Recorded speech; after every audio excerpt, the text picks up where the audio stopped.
जारी है। सीनियर सियासतदान चंद्रमोहन शर्मा अपने दर्जनों हामियों के साथ भारतीय जनता पार्टी में आज वापस पहुंच गए हैं। कौमी जनरल सेक्रेटरी और जम्मू कश्मीर पार्टी के उमूर के इंचार्ज तरुण चुग की मौजूदगी में आज उन्होंने बीजेपी का दामन फिर से थामा। गुज़श्ता दिनों मैंडेट को लेकर नाराजगी के बाद उन्होंने बतौर आज़ाद उम्मीदवार मैदान में उतरने का फैसला किया था। ताहम पार्टी की कोशिशों के बाद और हिकमत अमली के मुताबिक काम हुआ।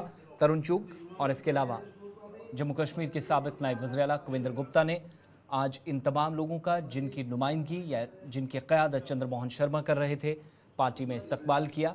इस खास मौके पर गुलिस्तानी नुमाइंदा शिल्पा शर्मा से चंद्रमोहन शर्मा ने कहा कि जम्मू कश्मीर के अंदर भी भारतीय जनता पार्टी अमन व कानून की सूरत हाल को यकीनी और बेहतर बनाने में अब तक कामयाब नजर आई है।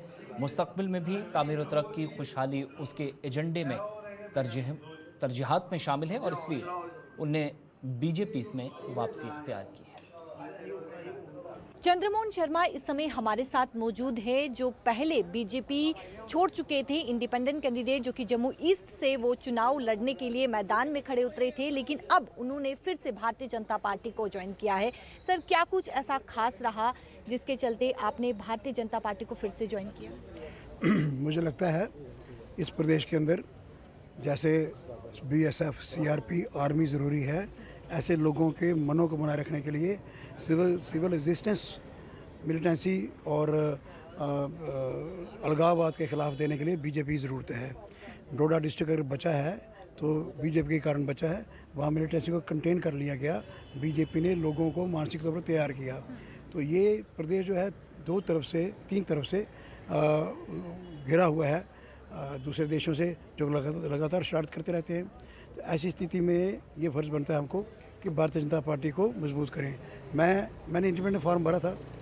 हम बीजेपी के कार्यकर्ता बड़े भावुक होते हैं और ये भावना ही है जो हमें लगातार सेल्फलेसली काम करने के लिए प्रेरित करती हैं, कुर्बानी करने के लिए प्रेरित करती हैं।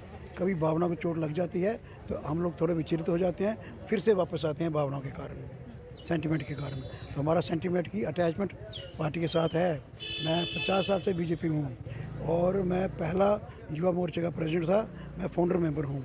तो कुछ घटनाएं ऐसी हो गई, कुछ निर्णय ऐसे हुए जैसे मुझे पसंद नहीं थे, पर मुझे लगा कि नेशनल इंटरेस्ट में, वाइडर इंटरेस्ट में बीजेपी में जाना ज़रूरी है। तो ये सोच विचार कैसे किया आपने, क्योंकि आप नॉमिनेशन फॉर्म भी फिल कर चुके थे, मन आपने बना लिया था चुनाव लड़ने के लिए, फिर कैसे सोच विचार मिल रहा था, समर्थन मिल रहा था, सब और से सहयोग मिल रहा था। फिर मुझे आज दिन में नड्डा जी का फ़ोन आया था। उन्होंने यही बात की कि हमने इकट्ठा काम किया हुआ है नेशनल इंटरेस्ट में, तो ये हालात ऐसे हैं कि बीजेपी की सरकार बनाना बड़ा ज़रूरी है। अगर राष्ट्र विरोधी शक्ति की सरकार बनती है तो ज़्यादा नुकसान हो जाएगा। उनसे बात हुई, फिर मैं उनको मिला भी, राम माधव जी से मिला और हमारी पब्लिक मीटिंग थी, चूँकि साहब उसके अंदर आ गए मीटिंग के अंदर। उन्होंने वहाँ आके सभी से अपील की, फिर सबका मन बन गया कि इस अपील को स्वीकार करके और हम सब बीजेपी में आए, सब आए बीजेपी में। आप काफ़ी ज़्यादा भावुक हो चुकी हैं, क्या कारण है? कारण यही है, इतने अच्छे इंसान जिनको पार्टी ने नज़रअंदाज किया, उस जो इनकी विचारधारा है इतनी अच्छी है, इन लोगों को तो हमेशा पार्टी को आगे रखना चाहिए। इनका हमें ऐसा लगा कि इनका अपमान